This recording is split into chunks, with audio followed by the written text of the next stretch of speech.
Good morning, everyone. Welcome to the Committee of the Whole meeting, Osoyoos Town Council, Tuesday, June the 9th, 2026 at 9 a.m. in Council Chambers. So first off, we will need approval of the agenda, and I don't believe there are any late items. No, thank you. Could I have, thank you, Councillor King, Councillor Bennett, all in favor? Thank you. And the adoption of some minutes, the Committee of the Whole minutes from May the 26th, 2026. Could we have a motion for that, please? Councillor Chong, Councillor Poderica, all in favor. Thank you. And so today we have a delegation from the Osoyoos Water Program update. And we have Stephen Horseman from Carollo, and I'm going to ask Director Madsen to introduce him, please. Thank you, Mayor. So I'd like to introduce Stephen Horseman of Carollo Engineers to present the water program update for the town of Osoyoos.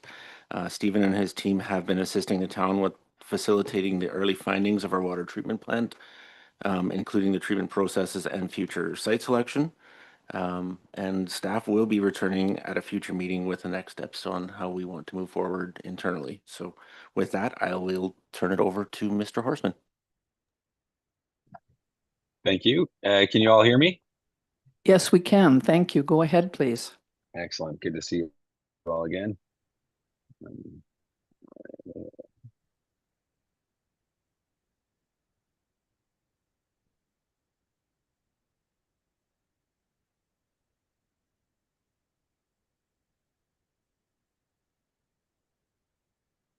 Give me a sec. I'll try to share the presentation. Let me know you can see it. We can now. Thank you very much. Excellent. Well, yeah, thanks again for the opportunity to provide an update.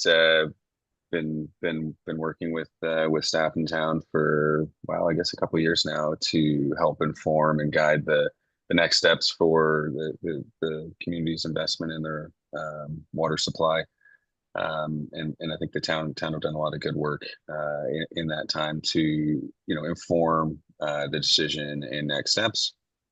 The presentation, we'll just step through some of the background and drivers that led to kind of the need for further investigation and understanding the investments in the water supply, and then we'll provide some updates on the work that's been done in the past just over a year to better understand the water source, Osoyoos Lake, and some of the implications and considerations for moving ahead with that supply as a long-term plan for the community.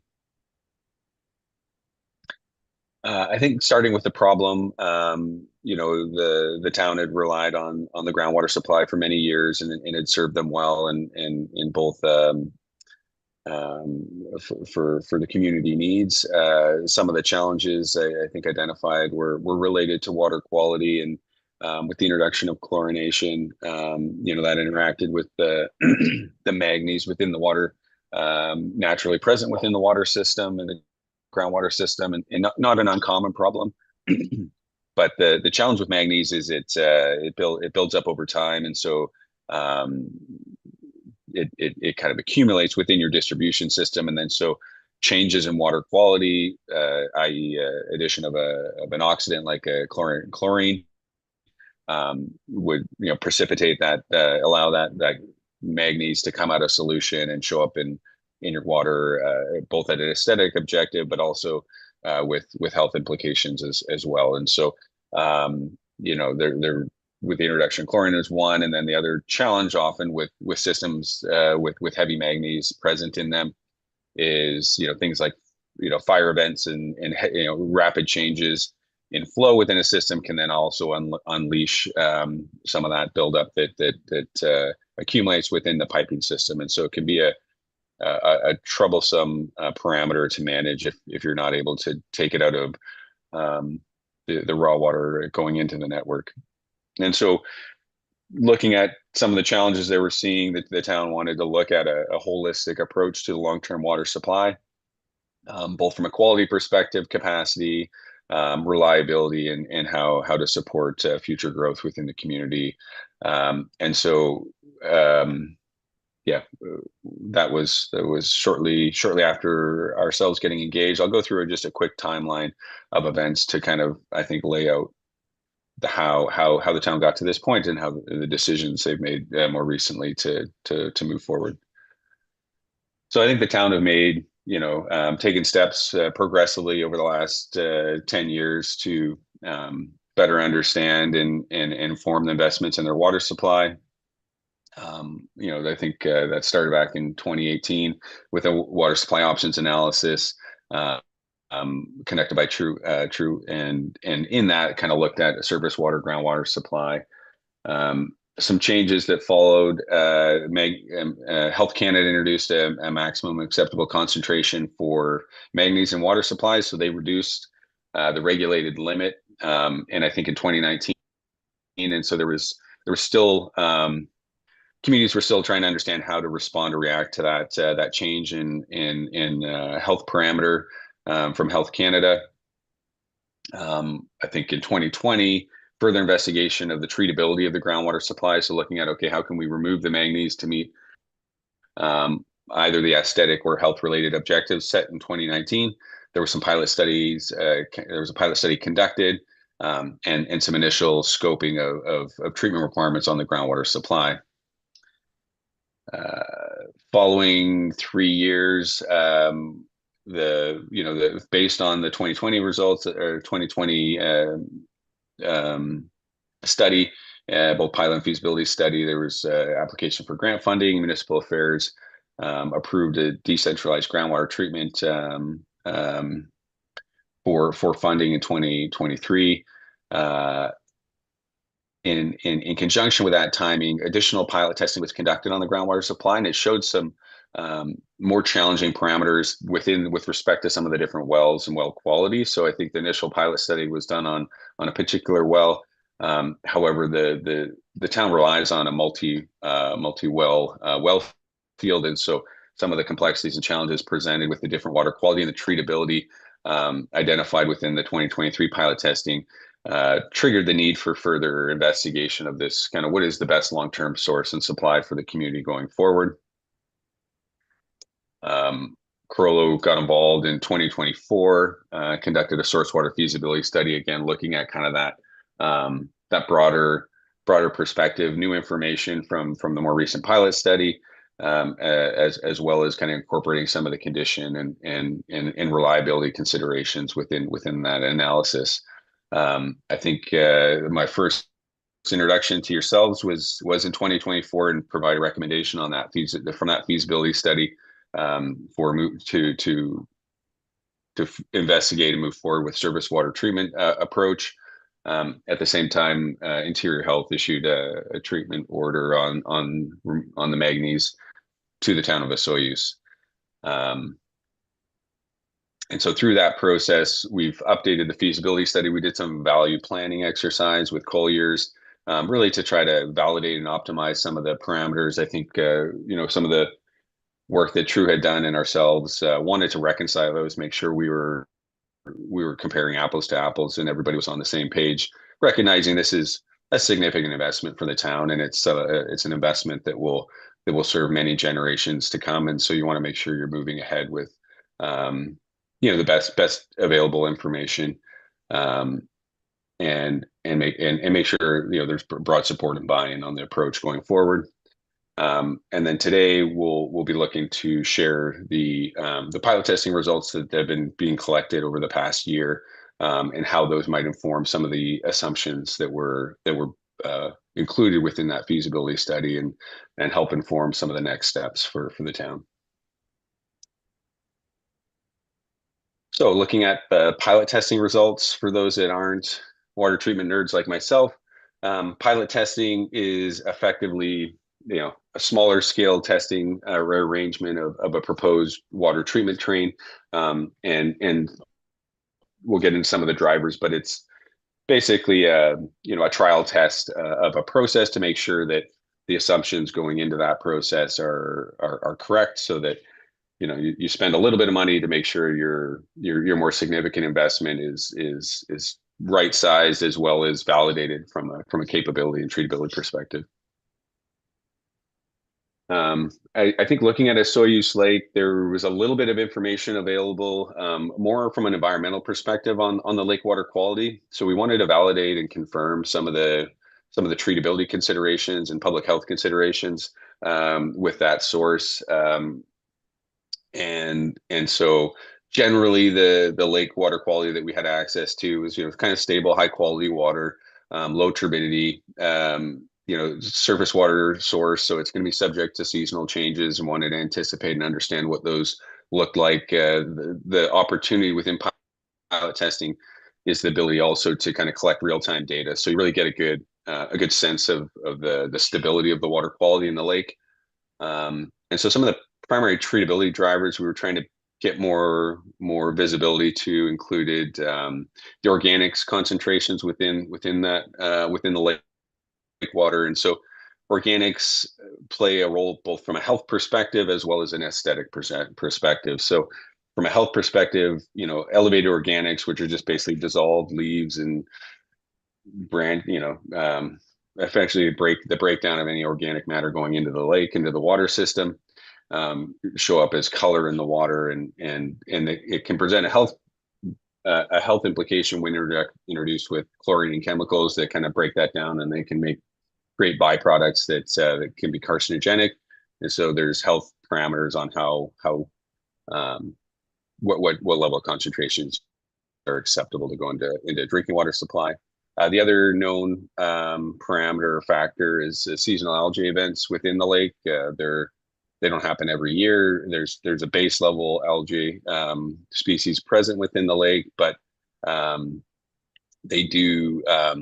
You can have kind of certain water quality conditions. Seasonal events can produce larger water quality events within the lake, which can produce both aesthetic objectives. So taste and odor compounds from certain algae species can be very noticeable at very low limits, as well as there are when the algae cells, certain algae cells, cyanobacteria as an example, when it dies off, it releases harmful byproducts that are a health risk. So we want to make sure we understood the algae characteristics within the lake, as well as the treatability considerations.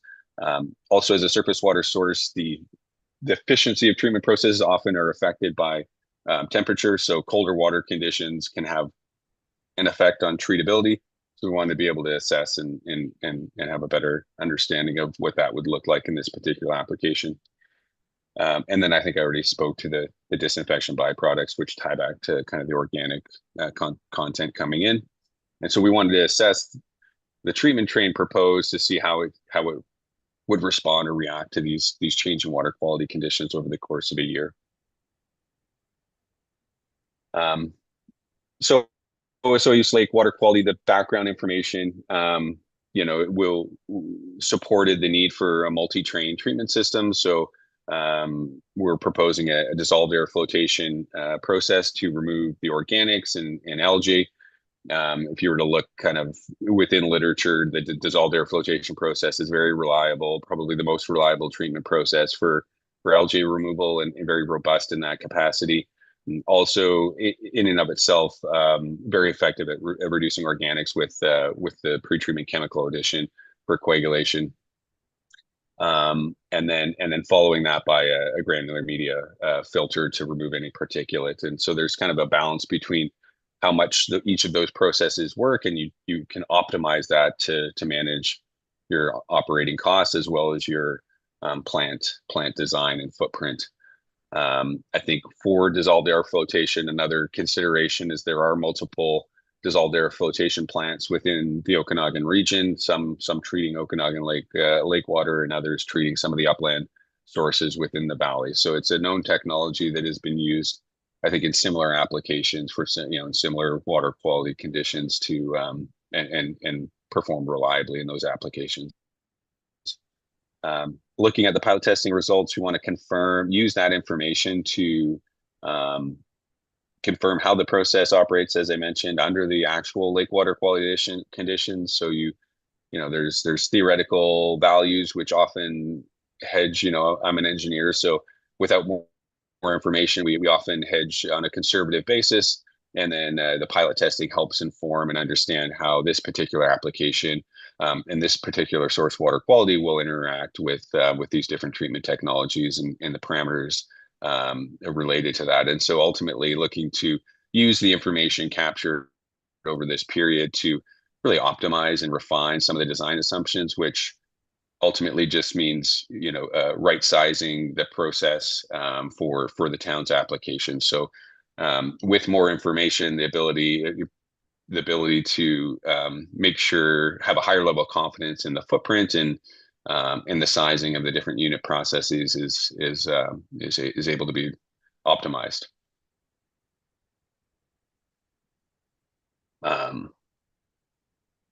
Yeah, I think specific piloting focuses included really wanting to establish that baseline water quality conditions. So there wasn't a lot of historical information on the kind of health-related water quality conditions, human health-related water quality conditions for Osoyoos Lake. So wanting to kind of create that baseline. Also, that baseline helps inform design decisions in the future. So you start to see the variation in water quality in a season, and that helps the town inform kind of the upper and lower bounds, so to speak, of what the treatment system is going to be exposed to. Looking at treatability, so the specific chemistry of the water and how that's going to interact with pretreatment chemicals and chlorination within the context of a treatment train. Specifically for the dissolved air filtration, it's a combination of air bubbles and pretreatment chemicals that are used to remove remove particulate and organics from the incoming water. And then we also wanted to kind of optimize that filter performance in relation to the dissolved air flotation process. I think we talked about seasonal operating parameters. Yeah, I think we've covered. So within the testing plan, we set out 4 discrete phases for pilot testing.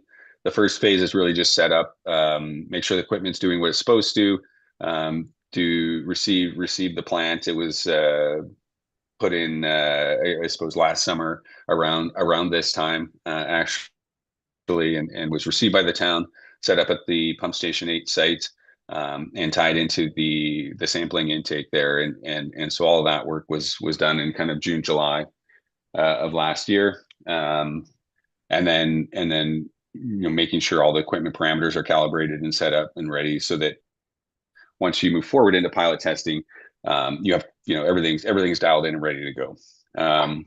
The second phase of testing was really to dial in the dissolved air flotation process. So looking at which is very much driven by those pre-treatment chemicals, whether it be coagulants and polymer additions. So getting those established and setting up kind of the initial baseline parameters to use for subsequent testing methodologies, and then also pushing the loading rate, which the loading rate is a term we use in as a process engineer, which really just defines how much water you can put on any given surface area. And so if you have a higher loading rate, you're able to reduce your footprint of your process. And so you're trying to balance having the highest possible loading rate while also being able to manage the expected and potentially unexpected range of water quality conditions that you might encounter while still meeting your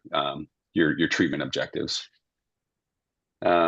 Followed a very similar process. So phase 3 was really more about the filter testing. So understanding the filter performance. We had different filter media configurations set up. So for this particular application, we were using an anthracite filter as the baseline with a sand layer underneath. And so this is really just very getting back to basics in treatment as far as a very reliable treatment process and works as a sieve to remove particulate that's passing through the water after it goes through the dissolved air flotation process.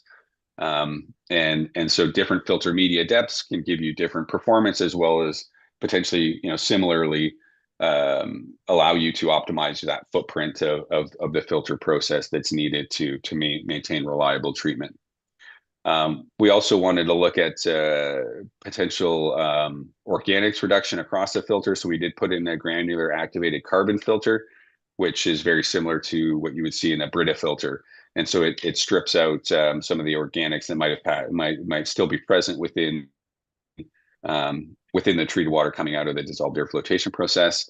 Just to give you the town information going forward, if additional organic reduction was required in addition to what was able to be achieved from the dissolved air flotation process, this would give you some information on what that might look like within a plant design in the future. That was a treatment component, I think, that was identified as provisional, not required presently, but could be required in the future. So wanted to kind of capture and collect that information now. And then finally, phase 4 is really the optimization component. So really looking at, you can push your dissolved air flotation really hard. Maybe you can push your filtration process hard, but how do those interplay with one another and trying to maximize the benefit as a whole of the treatment train that's being proposed? And so evaluating kind of the performance of the system as a whole with respect to, sometimes you add a little bit more chemical, but that reduces your filter loading rate. And so understanding whether that's beneficial as a net benefit or not. And so looking at that was the focus of phase 4, as well as we did some specific disinfection byproduct formation testing within that phase to collect the treated water, apply the chlorine to it, and do some analysis on what the reactivity of the water is now that we've introduced these 2 treatment trains in advance.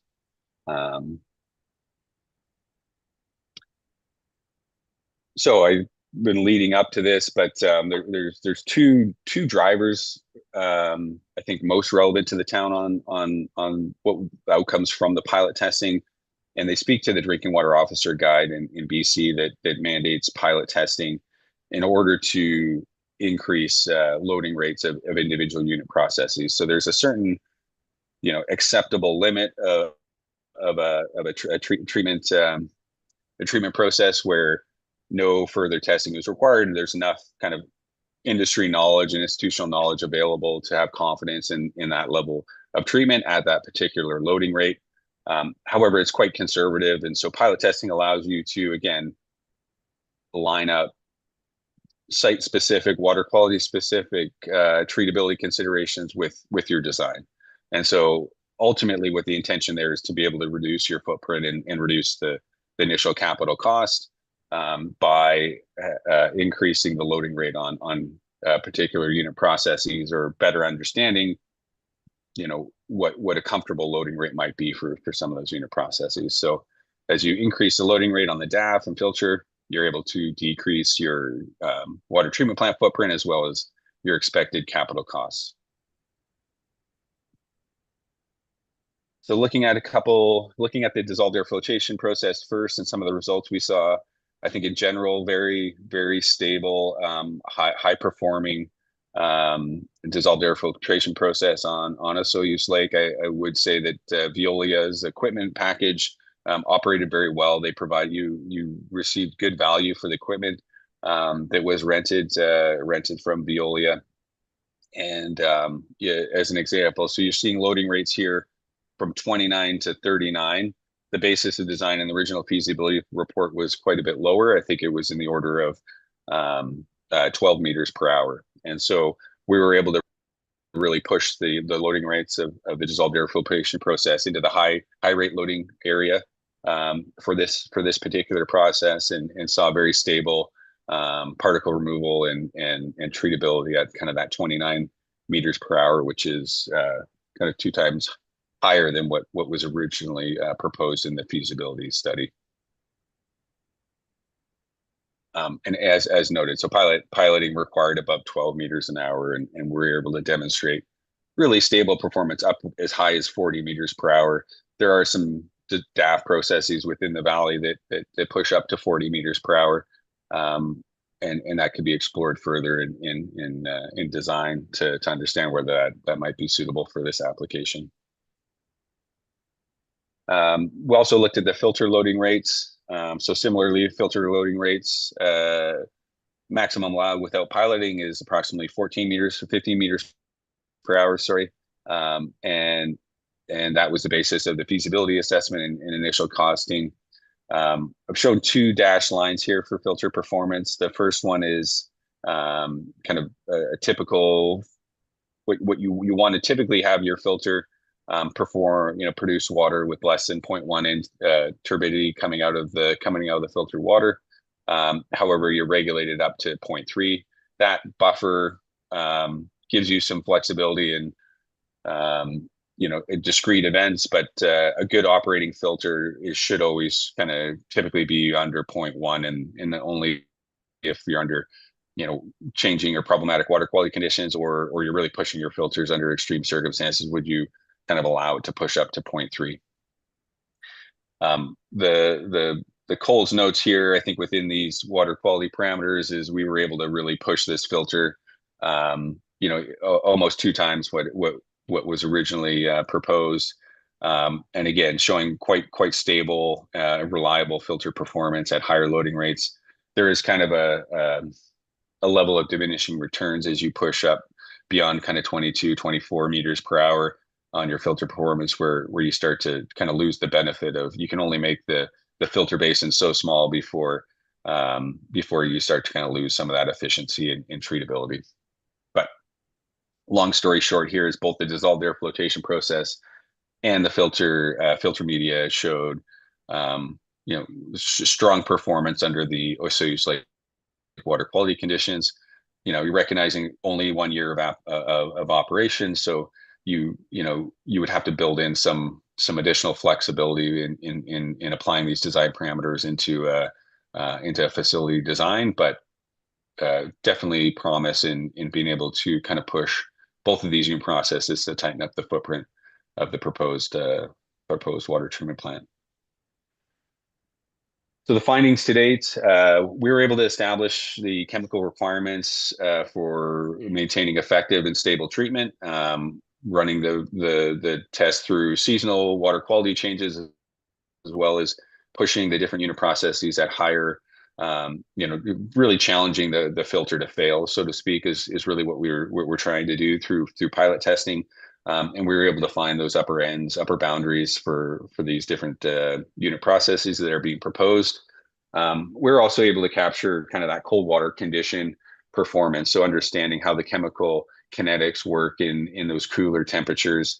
The dissolved air flotation process often kind of ramps down a little bit. Your organic reduction or removal is a little bit lower efficiency during cold water conditions, and so trying to understand what those lower boundary conditions were, and we're able to get some good information that would inform future design progression. I think some next steps or opportunities with this information, I think moving forward with understanding, translating the pilot results into design criteria. So now taking this information, providing some engineering analysis to it, and transferring it into kind of concrete solutions around a unit treatment train and facility, coming up with ultimately a proposed footprint and layout for both the DAF and filter unit processes, as well as the supporting chemical storage and handling facilities. And then I think, still a little bit of uncertainty, or a little bit of analysis needed to confirm the preferred residuals handling approach, and whether that becomes integrated within the treatment plant, or is deferred to continuing on to the wastewater treatment plant.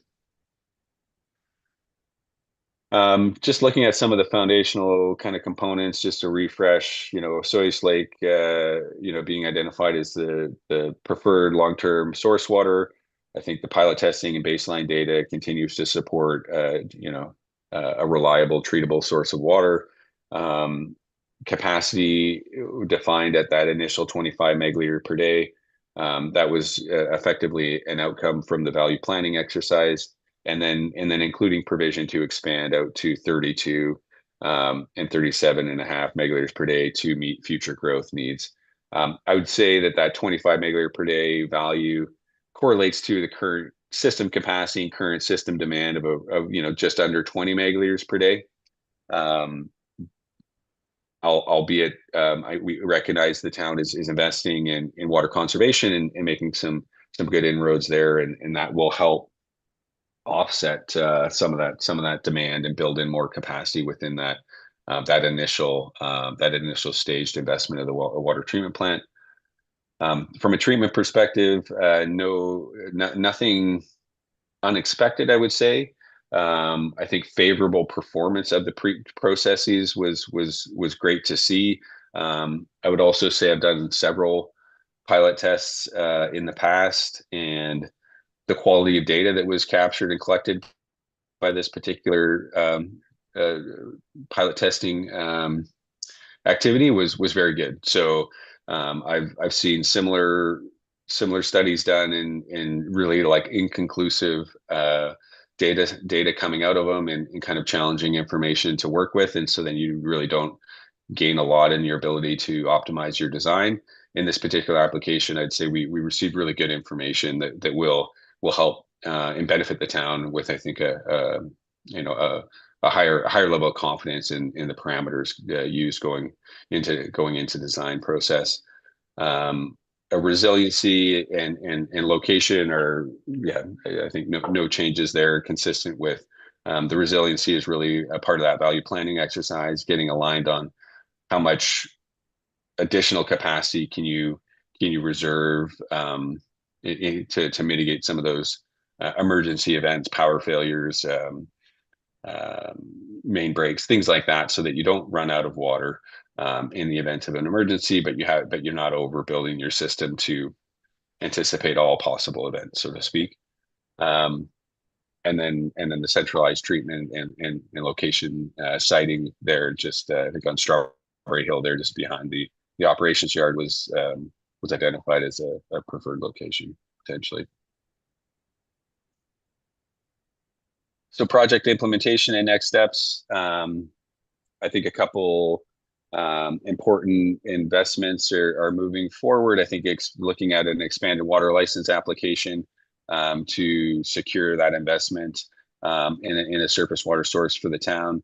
Water license applications are long lead time items, and so they take a bit of time to get out and through the process. And so getting in front of that now, I think, is important. I understand the town is already making steps towards that, and so I think that's a positive and important first early step. I think understanding the raw water pump station, it's a complicated facility that will be required there, and there's some opportunity to integrate with the existing ag system, and so I think couple things on that particular site. So one, installing a new intake and disturbances on the foreshore, again, similarly long permitting items, and so you want to get out in front of those and get those moving. It's also quite a constrained site, so opportunities, one, to potentially get a bit more space there would be worth investigating, but also stepping through the risk profile of that proposed raw water pump station project, and defining, getting a bit more definition on that, and moving forward, I think will be well served for the town to kind of move forward with that investment. And then just looking at kind of taking those pilot testing results, so using the pilot testing results, taking them from what is presently kind of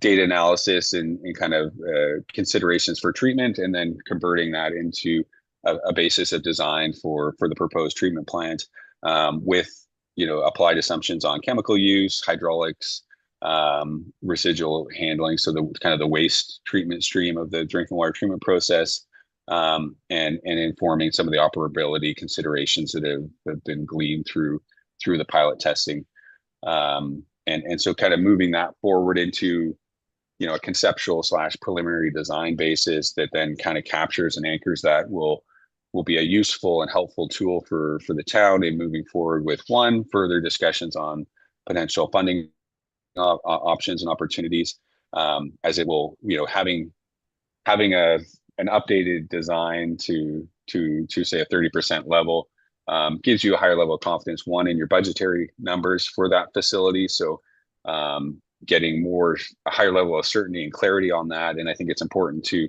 make that step off of the testing results into kind of a concrete solution and design concept. Is kind of an important next step into, one, informing what is this really going to cost, and what is this really going to, what is this really going to look like from a layout and configuration perspective. And I think there's some probably decisions on, what level of staffing and kind of operational supports needed to accompany that proposed treatment approach. So, moving into a design-ready project, the funding agencies, if that's explored, like to have shovel-ready type projects. I think really though it's having a high enough confidence in the proposed solution that that there's viability from a timing perspective, and you understand the communities, the affected rates within the community, and boring capacities, funding and financial schedules, really getting higher level of certainty on how to move forward with this project, recognizing that this is been identified as the preferred long-term solution for water supply for the community. So how do you move forward? And I think having having a little bit further definition of what that project looks like would help support and facilitate that. I think there's also an opportunity to understand, once the funding considerations are established, then looking to how do you engage the market and bring the right partners to the table to to get the best outcome from the town, and from a construction perspective, a design perspective, be a partner, a community, a partner of choice to be able to move forward with this project and attract the right folks who care about your needs and the needs of the town, to provide the best possible outcome and solution for you. That is the conclusion of my slides. Open to questions or thoughts. Thank you very much, Mr. Horseman. That was quite interesting, and I read through it, so thank you beforehand, and it didn't really make a lot of sense, some of it, until you explained it. So I really appreciate that, and I'm going to turn it over and see if anybody on council has any questions. Councillor King. Thank you, Madam Mayor. I just want to understand, what's a Class C cost estimate? A Class C estimate. So the Class C cost estimate gives you, it typically ties to about approximately a 30% design. And I don't have my notes in front of me as far as the boundary conditions. I don't know, Steve, you may know offhand, but I think it's in the order often of a plus 30, 30 to 40% kind of design, cost certainty. But I can give you a firm answer on that offline. I just don't have it offhand. That's fine, thanks. So maybe just additional context, with the costing that you've done to date is a Class 4 level estimate, and so that has pretty high error bars on it. And so as you move up in classes, you have less uncertainty. So the more information you know on site location, geotechnical conditions, building footprint, material, what I mean? As you progress your design, your cost estimate gets more and more certain, and then the potential contingency and variability in that number theoretically reduce. Okay, Councillor Bennett, you had a question? Thank you, Madam Mayor. Because this is not magnesium based, is this going to make a big reduction in chlorine costs to the town? No. So your chemical costs, an interesting fact about your groundwater is that it actually has very similar organics concentrations as your surface water source. So typically your surface water source is going to have higher organic content. In this instance, they're very similar.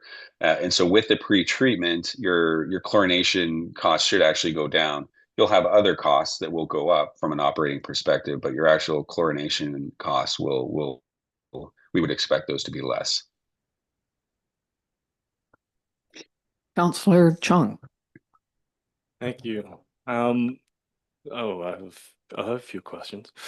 So starting with the filter, you mentioned you used anthracite filter with sand layer. Was that the only medium that was assessed, or did you look at like green sand, phyllox, etc.? Yeah, so in this instance, with the surface water treatment, we weren't particularly targeting, we weren't targeting manganese or other kind of dissolved metals, and so a bit of a different treatment train than what would have been previously contemplated on the groundwater side. So the dissolved air flotation process was really targeting some of those pre-treatment considerations and parameters to take out, such as organics and algae. And then the filters are really intended to be kind of that physical screen and sieve out particulate that you've removed in your preceding pre-treatment with your pre-treatment chemistry. The need for, say, a green sand just wouldn't be driven based on the water quality. One point I note I didn't mention in the study, but one of the unexpected outcomes from the pilot testing was we did see some lower levels of manganese within the raw water. And so we were aware of that kind of going into the pilot testing once we got going, that might be a parameter. And so we built in provisions for potentially a pre-treatment chlorination that would help remove that, but it wasn't observed to be problematic within the pilot testing or on the same level that was observed in the groundwater system. And then was the DAF and the filter testing ran in parallel or series? Like, did you do them individually and then assess the end results, or was it in the treatment train itself? Yeah, and we ran them in series between the different phases of testing. So the phase 2 testing, we kind of really just looked at the DAF performance without much consideration for how the filter was operating behind it. And then once we ran the filter, we kind of left a baseline DAF operation to then test the filters in different loading conditions. And then in the final phase, we tested them kind of both in series. They ran in series the whole time, but I'd say we structured our testing protocol to kind of focus on them independently initially, and then we ran them collected as an integrated system in series in the final testing phase to really test out the net benefit and be able to really optimize the different design criteria operating collectively. And then also when running a higher load rate and target filtration rate, does that result in like faster degradation and a higher maintenance requirement? Not particularly. An example, I think we've been working with the city of Penticton to assess their filter health and condition, which is a very similar filter media design that we tested here. I think they're pushing up. They put those filters in 96, and that same media is still performing quite well. So I'd say granular media filters are less subject to breakdown through variation in loading rates than, say, a membrane or other parameter. I have just a few more. Because with this snapshot of lake data, we didn't capture any potential like algae blooms or anything like that. So is there still like a recommendation for an optional pack, or if that's required in case of one of those events? Yeah, so it's a good question. I think when you're investing in this type of infrastructure, that's the initial investment. You want to have a service life of 50 plus years. I think including provision for the addition of PAC would be prudent. It's probably a risk-based decision for the town whether they build it into the facility, so from a footprint perspective, or include provision to say expand the facility to accommodate in the future. That I would propose can be a risk-based decision. I think two aspects that the PAC would be able to treat. One is the potential PFAS, which has been noted in the water supply. If that continues to increase over time, that would be one driver. And then the other, I think, could be kind of taste and odor, and or if you did have any of those harmful algae toxins that were released and passed through the process, that they would help polish and make sure those didn't get to the public. I'm going to jump in and ask one, and then we'll give it back to the technical person here. I know that Health Canada was required you to do this year-long testing. Have Yes. they been provided with the results of this, and are they okay with it, or is it just we send it to them? How does that work? Yeah, so we've included them in regular updates through the pilot testing period. We have not finalized their pilot testing results report. That will go to health, and they'll have an opportunity to review and comment on that. To date, I think they've generally been supportive and understand the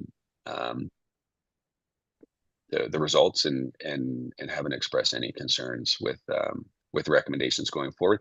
I would suggest that the next step for their kind of endorsement or buy-in would be in that kind of concept or preliminary design stage, where they you translate the results into design parameters.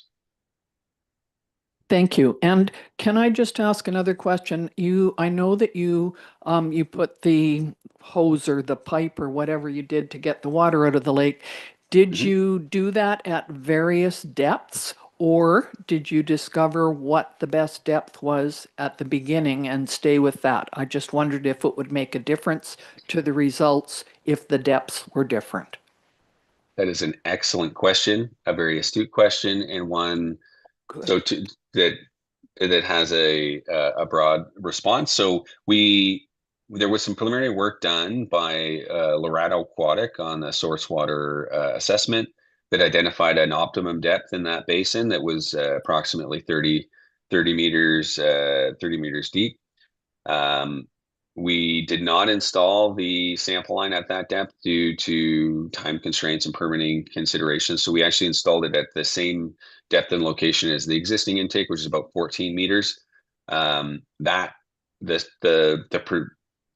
decision there was made, in that we expected we would see worse water quality conditions at 14 meters depth. So we thought from that perspective, if anything, it's going to show us a higher level of variability. But what we did do was we collected grab samples at depth. So we did collect throughout the year. We were capturing data at that 30-meter depth and the 14-meter depth to be able to make a correlation between the variation in water quality that we could anticipate within that the preferred depth of where the ultimate intake would be located.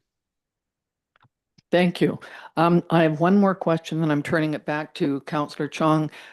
Do we have a location identified for the water treatment plant, and has that been decided? And can that be, can we know about that? I would defer that to Tyler. Okay, we'll put Tyler on the spot. And he can send it back to me if he likes. But okay. Thank you for the question, Mayor. That's actually a discussion that we had in an in-camera meeting a couple months ago. So the site that is selected is up Strawberry Creek Road on a Town of Osoyoos owned property. So that's a good thing. Then that can be announced. Good. Yep. Thank you very much. Now I will turn it back over to Councillor Chong. Thank you. In the original feasibility study, there was kind of an option for the inline UV reactors. Is that still required, or did you test that as well? So we included that within the unit, the original process train as a provisional item.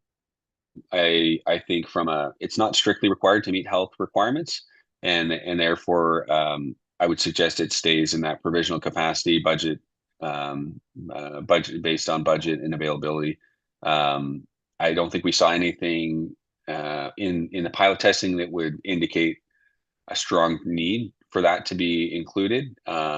It's kind of a second barrier from a microbial and pathogen perspective that you can include within a treatment plant. But an example, the City of Penticton treatment train includes DAF and filters without UV. They may be looking to add UV just to increase their flexibility for treatment. But I would suggest from the town's perspective, there's maybe higher priority treatment investments to be made initially here. And with the hard requirements by IH, I suppose, the ones are basically turbidity less than 1 NTU and TOC reductions. So, and I could be wrong. So basically DAF and the filtration, those two ran in series, fulfill the requirements then. With correct plus chlorination. Yeah. So the moniker that has been kind of communicated from health is this kind of 4-3-2-1-0. So four log virus removal, which you can achieve with chlorination quite efficiently. Your 3 log cryptosporidium, which is treated as in conjunction with your DAF filter and chlorination, can all collectively achieve that. And then two forms of treatment. So multi-barrier approach, which is captured within that proposed treatment train. And then that 1 is the 1 NTU and 0 is 0 bacteriological pathogens in the treated water. And that proposed treatment train would satisfy each of those, or collectively satisfy all of those. Last question, I promise. In terms of feasibility, in terms of spreading out the cost of this project, I know in I think slide 13, there was a kind of a soft recommendation of start at 25 MLDs, expand to 32, and then build it to 37.5. Is there a possibility to start off with even a lower capacity and almost like do a hybrid system with well water and surface water just to use a pre-existing system and potentially reduce the initial build out cost? Or would that not really yield cost savings in general? And then as the years go by, we can add another maybe 15 MLDs per phase. So that's a good question, and one we've thought about. And I think the challenge you're going to run into with the phased approach with a dual source system is that you're going to the water chemistry is quite different between your groundwater system and your surface water system. And so the challenge you will likely have, and we've done some initial corrosivity testing as part of the pilot, is the last stage of the pilot. So there's still some results that will be captured within the final report. But the manganese loading that you're going to have coming into the system will continue to occur with that groundwater system. And so what can happen is you switch between blends, so to say, between your surface water and your groundwater. That will affect the chemistry on the sidewall of your pipe and could result in kind of release of manganese within your water system kind of throughout the year. And so as you change blending rates, water quality changes proportionally, and so I think it would be problematic. As far as phasing, I think there's still an opportunity to understand the net impacts of water conservation, and understanding how the community public will respond to that information, and having metering and water consumption use, and then using that to allocate billing structures, I think is a mechanism to try to tighten up that initial investment, the initial phase, and or extend the life, the capacity of that initial phase of investment. But I think that's probably a priority focus within the next phases of design for yourselves. Ask about timeline. Oh, and then Bob. Okay. And there's a last question for Steve Underwood. Do the studies take so long because you use those typewriters in the background to do them? That's exactly it. Steve's not answering that one. Bob, did you have a question? Yes, I heard earlier on that water temperature affects this process quite a bit. And you've tested water at 14 meters and at 30 meters.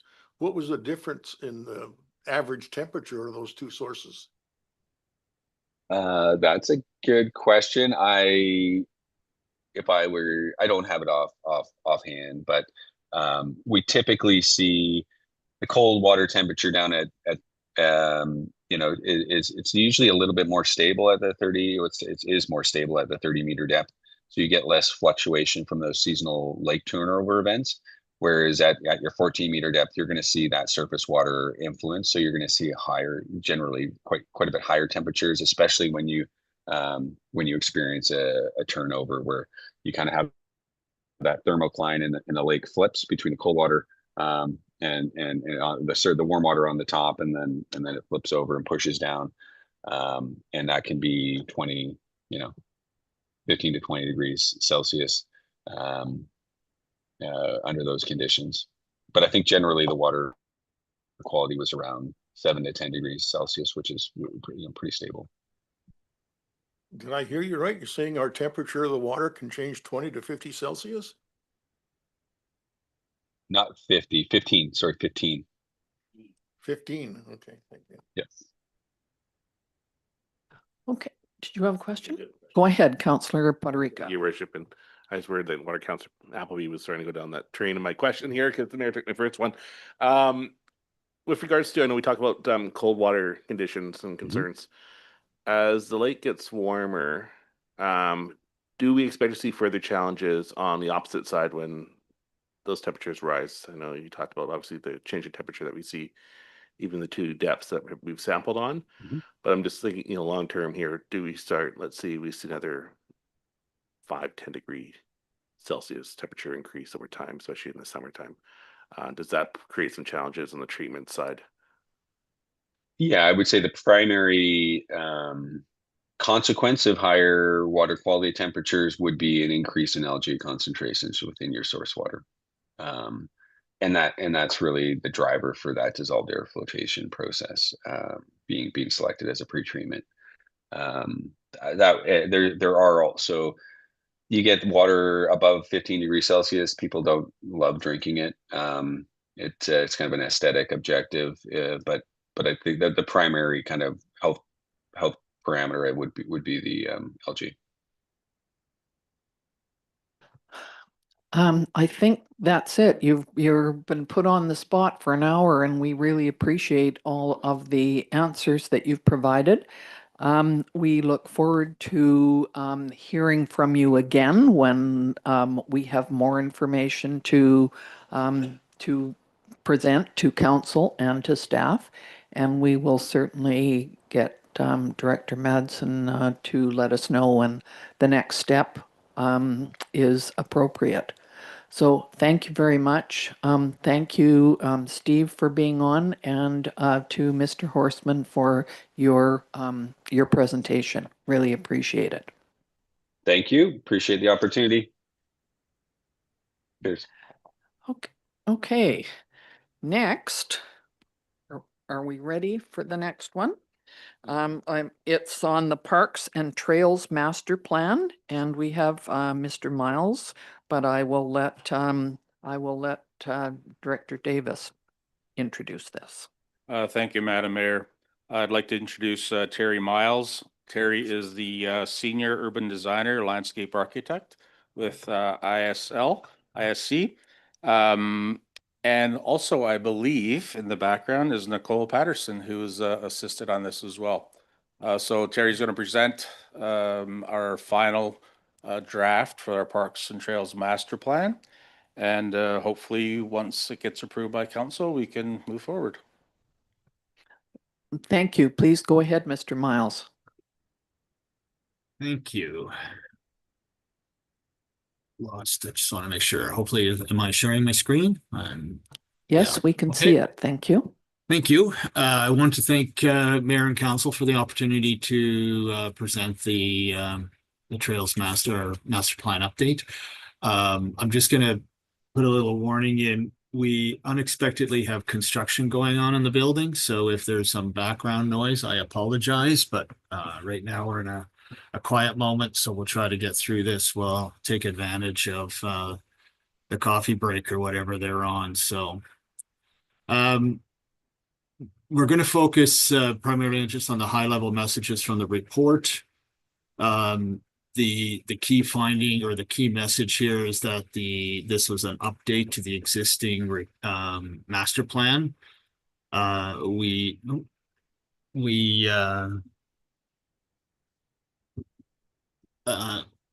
This is just an update focusing on the newer planning work that the town has undertaken. We've removed some outdated recommendations or completed recommendations, more detail on implementation and phasing, and giving some special attention to Gyro Park. So this intention is this is a decision-making tool and to help with some prioritization of the different parks and recommendations. The goals and the vision from the original report are tweaked a little bit. They've just been updated. But it's important to recognize that the updates just weren't about adding amenities, that we were also considering the original vision and goals. So accessibility, inclusiveness, being connected, environmentally responsible, well managed, and economically beneficial. So those these are all key considerations as well. So, and then also balancing, the needs of residents and visitors. We've got organized users and organized groups. We have casual users, recreation and conservation, ambition and affordability. So all those were considered as well. The updates focused on 8 areas as in addition to Gyro Park. West Bench complex that was about fixing some current functional issues first were identified, including pickleball courts, drainage. Kinsman Park, we've identified playground equipment upgrades, accessibility, converting one of the soccer fields into an off-leash park option. The skateboard park, we evaluated a potential bike bump park, integrating it with the skate park. So there's recommendations and discussions around that. Southeast Meadowlark, we focused on trail seating and some environmental protection measures. Osoyoos Park, New Lakeshore Park for the passive recreation stuff. So there's details on that. Desert Park was recommendations on the multi-use recreational facilities and new sport amenities in that area as well. Conservation areas, we identified plans and or priorities for that, and the initial action plan for trail network and active transportation. And here's an example of just what's in the report, in that we've got initially short-term, mid-term, and long-term recommendations for the park. And then we've got the rationale, whether it's for the new amenities or updates, whatever we're doing. And then we've given an indication of who the stakeholders were or discussions were held with those individual parks. So this is typical for all 8 parks. Gyro Park has more detail than this, but this is the template. And I'm sure if you've read the report, you've seen that. So Gyro Park obviously is, your signature waterfront park. It's a community gathering place, you know, visitor destination. It's an event venue. It's an extension of your main street. It's also dealing with aging facilities. There's some accessibility gaps. There's event space constraints. There's parking pressures. There's some competing uses. And so we've tried to consider that in the gyro park recommendations, and we've got two plans that basically primarily focus on the area around the seniors facility. The south and central park area are pretty much the same in both concepts. And I'll just try to zoom in here. So it'll be a little bit to the south. It's primarily picnic and shelter additions. We've got additional picnic and access proposed. In this scenario, with the seniors facility in place, the lawn bowling is relocated to one of the other parks, and there's a rationale and recommendations for where lawn bowling can go in the other parks that we just discussed. Sand volleyball, beach volleyball located in the corner here, permanent band shell here, and the concession building with a proposed covered pavilion adjacent to it. There's some language in there where we've talked about trying to engage the plaza space as it was originally intended for food trucks and events and vendors. And so there's some language in there around there, and the a pergola and play area and stuff in here. So it's this part, the left half of the park, if you will, is the same on both. We just focus on the seniors in the central park facility. So in this case, we've left the senior facility in place. There's language in there around how that needs a facility assessment and you know, some further work if that is going to stay here or if it, you know, is relocated elsewhere. We're still recommending that this, if it does stay or stays for the, you know, near term, that this parking area should be reconfigured and cleaned up, and this parking area should be, you know, some accessibility improvements made in it, and to at least open up some of this green space to maximize that space, especially here where the band shell is, that we can have an event space related to the band shell for whatever events might happen there.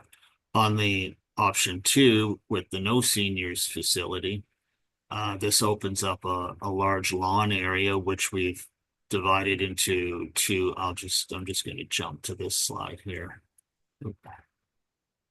And we've got it, the band shell area here with up to about 2,000 people that can be facilitated with an event in here. The purple area here is open lawn area, but that can also be an event space. You know, at capacity that could handle another 4,000 people. This pink area is our pavilion. We talked about parking lot improvements, and then just the refocusing or re-engaging of the plaza area in between. So those are, you know, sort of the two differences in these two scenarios, is just the elimination of the relocation of the seniors facility somewhere else, and then the ability to then bring in or provide an event space that could be programmed for a larger group of people, or just for passive picnicking and open lawn area. So it has a dual purpose, and it's a good opportunity to, right now, it's hard to facilitate that many people in here with the lawn bowling and the seniors and everything else. So 2 options, with and without. The balance of the recommendations are the same in both options. Hopefully that makes some sense. those are the numbers as we discussed. And so lastly, yeah, it's just, we've got phased opportunities. We've tried to prioritize to give clear direction. The report suggests an equitable, distribution of improvements across the park. So there are affordable options in all scenarios for each of the park areas. And, short and midterm, long-term strategies. Some of these are just simple, they're very highly conceptual and it needs, much further development. Some of them are, more specific. And the key in the gyro park is the, decision on the seniors facility and what that does to the central park area. So that's basically it. I don't know if I've missed anything. Perhaps Gerald, if you wanna, if I've missed it, but I think I've covered it all. And the opportunities that Gyro Park provides, as well as the direction on the other 8 park areas. Thank you very much. Is this, Gerald, can you refresh my memory? Is this a 10-year plan? Is Yes, that up it? to Yeah, 10. 2040. Yeah. Did you have anything to add to this? No, I didn't. There is also the costing that was included, along with a timeline. This was a plan that we had scheduled to do more than a year ago, but it just got delayed. We're very happy with the Strawberry Creek location. It's parks friendly now for a water treatment plant. But I think in terms of the overall direction, we wanted to make sure that we had a pretty succinct plan for gyro. And then there was a couple of other park areas that we talked, had multiple discussions with user groups. There is some items in here that were highly talked about, like a dog park at Kinsman. There were some recommendations for items to that extent as well. And I think Terry has covered on most of those for gyro. Good, thank you. Does do council, anybody have any questions for this? Oh, Councillor King. Yeah, thank you, Madam Mayor. I guess I look at the budget, and when I look at the timelines, you talk about the pickleball court in this year. And I don't see any timelines for Gyro Park. I mean, when I go down the list for Gyro Park, there's some picnic tables and stuff, but there's no timelines on those things. I can answer that. Gyro Park is, because it's our main focus. Many of the budget for Gyro Park, or the good chunk of that, is going to be from our RMI funding, which we've already identified in our strategy. And that will start next year. Obviously, this year, depending on how we can move things forward. There were a couple of items that were already brought to council, one being the fitness equipment through the RMI. So there's going to be some stuff like that. I think we've allocated, and don't quote me on this, 400,000 for next year for gyro. So that will be discussed and how that's going to be incorporated into this plan. That's the biggest thing. And I apologize. What was the other question that you asked? Well, you kind of answered it down below. There's no timelines and all the smaller picnic table and stuff. But you just kind of touch on base. The arm and I will cover that stuff. Yeah. And then, sorry, I have one other question. You relate to the exercise equipment. Now you kind of show it in a picture, but it could possibly move. Yes, that is correct. So we did have that discussion. Originally, as part of our strategy through RMI, we talked about putting it at Pioneer Walkway.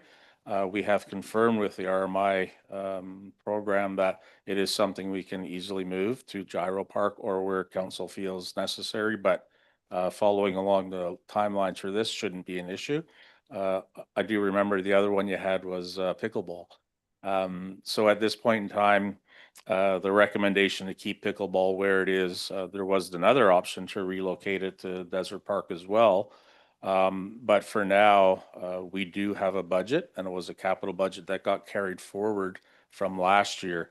So that will enhance the discussion ASAP with pickleball once council approves this plan. And then we will plan to do that with them. And there's a couple of things that we need to look at. One is other alternate areas that they can actually, potentially play.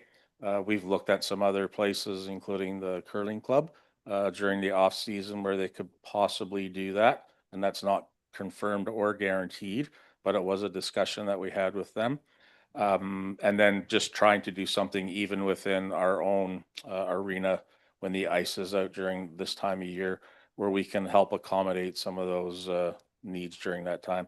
So in the long term, pickleball has talked about bringing forward some funding, and we have it in our budget, along with the amount that council has approved based on the recommendations that were provided. So. Yeah, thank you, Mayor. One other question. You kind of got three concepts here for Gyro Park. So are you looking for us to kind of support one, or are you just kind of open-ended right now? I think it's just open-ended, and I think it would depend on what Terry had said in terms of the economics, the flow of the park, how we want to use it. So it is just a guide, but it's a guide with some meat and potatoes to it and reasons why we should be looking at each different option. We do have a long-term lease with the senior center. The lawn bowling is not a long-term lease, but again, for the betterment of the park and the community and how we move forward, I think it's important to have a look at all of those. And some of these items may change in terms of need, in terms of who's using it, those kind of things. So as we move forward, having a couple of different options, I think is best. Yeah. One other question. I think it's exciting that this finally become a public document. As you look at possibly more people using Gyro Park, what do we do about parking? I think parking is identified, but it's still going to be an issue. And I think once we do some kind of decision in the next year or so, we definitely got to look at either enhancing the current parking lot. We know that it's not, lined properly because is basically lined and in place for the previous structures that were there. But that is definitely an issue, and it has been identified, but we really need to do a little bit more work or study on that as well. So. Anybody else? Oh, go ahead. Can I jump in with one? I just want Southeast Meadowlark, which we've been looking at for, 8 years now, I think, and we keep putting it off. Can I assume that now that the pile of dirt is gone, that we can move forward on that project? Yes, we are in the process of moving forward. I can say that confidently because Director Matson was at the meeting for pre-construction as well, and they will be starting that in the very near future. So anytime at all, you'll see something work going on there. Could you please let me know, because I'd like to come and take a picture. Been Sure. waiting for this for 8 years, I think. We could all show up. Thank Actually, you. not a bad idea. Thank you. Councillor Poderica and then Councillor Chong. Oh, okay, Councillor Chong. I think it is really important to overstate and highlight the fact that this is a living document, right? So whatever is presented right now is not set in stone. There are going to be further meetings and decisions by council to basically implement the final phases. Each step would also include input from our community groups. So I do want to just make it very clear that this isn't the end all be all. This is the start of a fairly long journey that I'm very happy to conclude when I'm probably going to be 60. But with that said, even though this is a draft, I think in terms of if there are modifications, it would right off the bat in my head is basically with phase one where the lawn bowling is moved, the sand volleyball courts should be adjacent to the current volleyball courts, because then that expands the total beach area. So trying to hit many birds with one stone, we see how busy and how densely packed Jarrow Beach is in the peak of the summer, and by expanding more sand space in one kind of congruent fashion, we may be able to decongest certain parts, because usually the southwest portion, so kind of where Watermark is meeting Jarrow Park, that, I mean, people are packed like sardines. So if we can just essentially replace the lawn bowling with sand in that area, I think that just opens up more surface area for people to enjoy. And then when it comes time to move or build a new band shell, placing that where the sand volleyball court, the more southern one is, aligns very well with the park event plan, where you have a large event lawn in the purple, or that's not the parking lot. Because then if the band shell's there, then you can have larger concerts, larger events, more surface area that way. I know in the park event plan, the senior center, I believe, has been removed from this image. But that way you don't have to have I think there was a stipulation for a temporary large event shelter or something like that. Yeah. So that way, why do we need two when we can just have the band shell there? Those are two of the more top priority on my list of things that we can address later. Thank you. And I'm just thinking too, whenever we decide to do one thing, which we might be able to afford, it could affect what other projects are coming forward next. So we kind of have to, we can't just say we're going to take one of these pictures and do it, because we do one thing, it might affect what we do the next time. Yeah, So that is correct. that's why it needs to take quite a while, and we need to do it slowly. But the other thing I really want is the fitness equipment. Gerald knows that I've been talking about this for the last 14 years. Thank you, Madam Mayor. I do want to ask Terry, some of the discussion items that we have here today, Sure. if those can be incorporated into our current plan, and then we can have that as our final document. And if that is so, what would the process be? Yeah, we can definitely update this. There's a few things I think that are in here that need, some tweaking, so we can have another discussion and make some changes. Yeah, Sure. especially in Appendix A, the site amenity discussion piece. I think we can mention some of these things you guys have mentioned today about future considerations, and mention, like you said, that this is a living document and it's a good starting point for future plans. I think some of that language is in there, but we can definitely punch it up a bit for sure. Mm-hmm. And sorry, Madam Mayor. For timeline purposes, is this something that we could have ready for our possibly next meeting? Just so we wanted to move it forward, have it in place and ready to rock and roll. And when's that meeting? 2 weeks. 2 weeks? Okay, yeah, sure. No, 10 no days. Absolutely. Okay. Yeah. No. Thank you. Councillor Bennett has a question. Thank you, Madam Mayor. Gerald, I know it's like up at Desert Park, a couple things like where you've shown the pickleball courts being right next to the lawn bowling. Yeah. I don't think that works. I don't think people that are quietly out there lawn bowling want a bunch of. So there's some things in there that where you repeat the pickleball courts is going to be. Oh, I find this not soothing.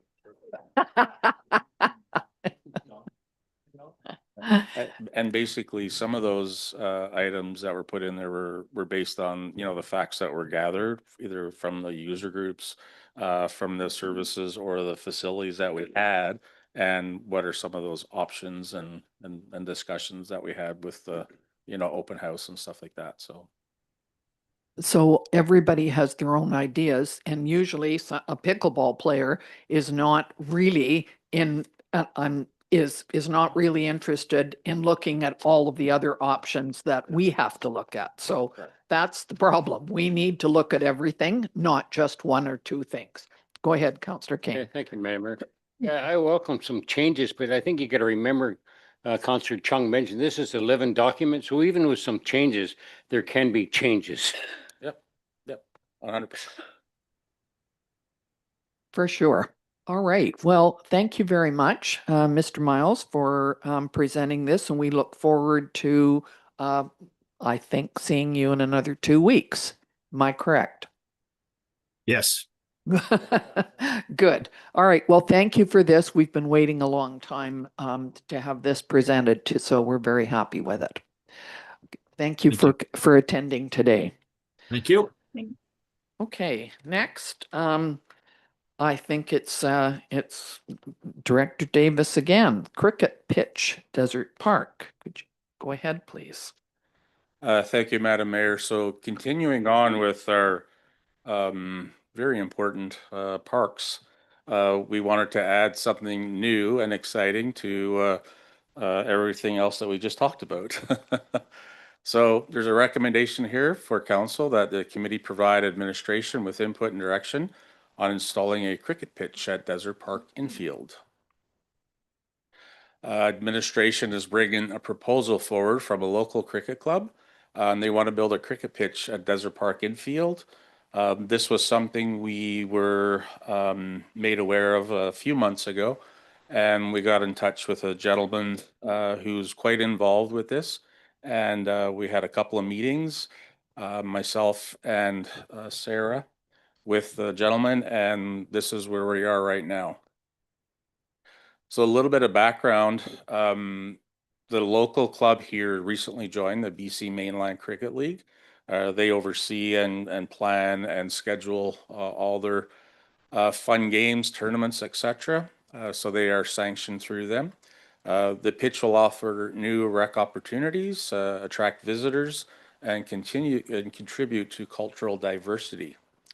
The club wants to build and pay for the pitch. So initially, when we spoke with them, they were seeing if we could actually put something into it, if they could use volunteer resources, all of that stuff. But at this point in time, they want to get it done and they would like to pay for it themselves. Once complete, they want to use it at no cost. So one of the reasons we bring in this here is normally we would have a fee to use Desert Park infield. And the current hourly fee of $20.50 for a nonprofit group, or a team league fee of $219.50 for a season if we organized or were part of organizing the actual league. What they want to do is the amount of money that they put into it to take that off until they, eat up all that the investment that they put in. So the options. The committee provide administration with input and direction on installing a cricket pitch at Desert Park infield. Number 2, the committee approve an administrative arrangement whereby the cost of the cricket pitch is put towards a rental fee until it is paid in full. Option 3, the committee does not approve the development of a cricket pitch at Desert Park, or the committee does not do anything at this time. So some of the implications, this obviously will provide another recreation opportunity, especially for locals and tourists. There is other cricket pitches within the valley in Penticton, I believe, Kelowna for sure. Working with the club to develop and schedule the use of the pitch. So for us, it will be just the regular, scheduling budget. Estimated cost, we were looking at a concrete slab, 30 meters by 30 meters wide, 4 inches thick, is to the tune of around $3,000. The mat on top of the concrete slab is also around $3,000. And the installation estimated at $2,000. So an $8,000 investment on their part. They are actually moving forward, so there will be a game this weekend, I believe. They're just going to use a rubber mat on there. They've actually booked the facility with us. And Desert Park is a unique green space, and obviously bringing another rec opportunity there will be a good thing, but something good for the community as well. And we just hope to keep it going for many more years to go. Thank you. I think we probably have a few questions on this one. Go ahead, Councillor King, you first. Madam Mayor, no questions. This did get presented at community service, and we all support this moving forward. So then I have a question. I'm concerned, looking at the picture, about, I think this field is used for lots of other things like soccer and I'm not sure, baseball. My concern is if you're putting a cement slab in the middle of the field, and then you're putting something over top of it, I'm assuming when it's not being used, how does that affect players running across this? Because my first thought was, what if somebody tripped on this, or, you know, how do we deal with that? But there must be a reason. So this will be placed strategically. It won't affect slow pitch. We use 4 diamonds, I believe, currently. So we do have other areas. If there was any indication that this would interfere in the outfield, as the picture shows, we do have another 2 fields that we can utilize at West Bench. But this is a very similar idea or program that's in other places as well. So they do this, and I know the one in Kelowna where they're building their new facility. I don't want to say is $250 million, but they do that, and there's no issues at all with other user groups. We don't use the infield that much for soccer. There's, I think, 3 soccer fields on there if we wanted to have the 3. One wouldn't touch it at all on both sides or both ends. And the one in the middle, if the ground is flush and right to the rubber matting, not the cement, because the matting, I'm not sure if it's an inch thick or what the case is, it wouldn't matter. Most other cricket pitches don't have a cement base. It's just dirt with a mat on top. They don't prefer that. They want to have the concrete, and it is just to make it a little bit more even, and it's supposed to be a little bit better to play on. And one more thing, if they're, now I've only watched it on TV, so I'm not sure, how far do the balls, is that what they're called, go? Yeah. And is that a concern to anything else that might be happening on this field? Or is it possible to have cricket and you know, softball at the same time, or not? No, we wouldn't. Yeah, we probably wouldn't do that. With just the cricket pitch and the players playing, they do hit the ball quite a long distance, but the reason and how it was placed where it was is for that reason. So there is nothing else there. There wouldn't be horses on the track either. Definitely no horses on the track. But it would be easily done in that area for sure. It's much larger than other places. So that would not be an issue. So it wouldn't interfere with anything else that was going on at Desert Park, concerts or whatever they're planning to do, that everything would have to be scheduled. Okay, fair enough. Thank you. Go ahead, Councillor. Thank you. I was talking to one of my friends who is an avid cricket player about this. It depends. So the cricket pitch has multi-layer construction, so it depends on how fancy or how up to spec you want to make it. So it's not just concrete pad with just turf on top.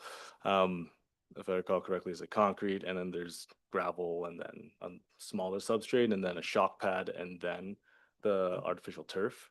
Granted, falling on it's still going to hurt, but it's not just a concrete pad. So safety wise, I mean, if we mark it correctly when it's not being used for cricket, then we can mitigate that risk. My concern is kind of similar to how the pickleball courts were done, right? They were in the correct orientation. If I'm interpreting this diagram correctly, the long, small green rectangle is a proposed location for the cricket pitch. That is correct, yes. The cricket field size varies from 137 meters to 150 meters in a circle. So measuring on Google Maps with Desert Park, I mean, we could technically fit two of the pitches, just one on each, I guess, epicenter of the ellipse. I raise this point because with with our strong East Indian population, I see this being utilized quite a lot. So do we want to put that pitch right smack in the middle, or do we want to bias it off to more the northern end so that we allow the possibility for a second pitch down in the future? Because you could fit two. It's tight to like the one, I think it's like 135, 137. So it is possible. I just don't want to shoot ourselves in the foot and then have to, build a pitch, break it down, then rebuild it and reorient it. Sure. Yes, we could do that. We could actually look at how we can do that, even just to identify a second one, and make sure that it is a feasible thing to do based on, the use of the field, other uses, and how it actually may affect that. But yes, we can do that for sure. And Gerald, can I ask, if, where was it? I had it in my mind when you were speaking, and I'll have to think about it because I can't remember what it was now. Shoot, sorry. I'll think about it and ask you. Is there anybody else that has, we're looking at some options here, some recommendations. Councillor King. I guess I just go back to the one in the middle, that way you got used for softball. It doesn't really interfere. I mean, it does come down to a scheduling issue, and I'll just leave it at that. I just remembered. Who would be in charge of building this, and would it be somebody who's professional, and are they using volunteers, or how can you explain how that would be done? We would actually do this and make sure it was done properly. Okay. So even though it's a simple process, as Councillor Chung talked about, there are different layers to this. So we would make sure it's done as it should be done. Even though they're going to pay for it, it would be still something that we would sign off on.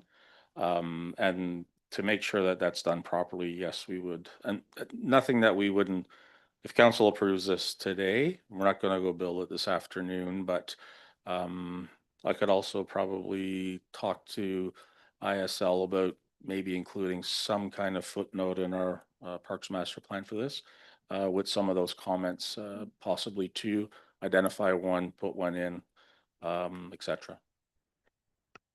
Thank you. Appreciate it. Go ahead. So in terms of the listed options, I'm in support with this, but there's also, with the input of potentially moving that the location, we'd need to also probably have input from the cricket club as well as to their opinion of that. So should we, what would be the best recommended motion?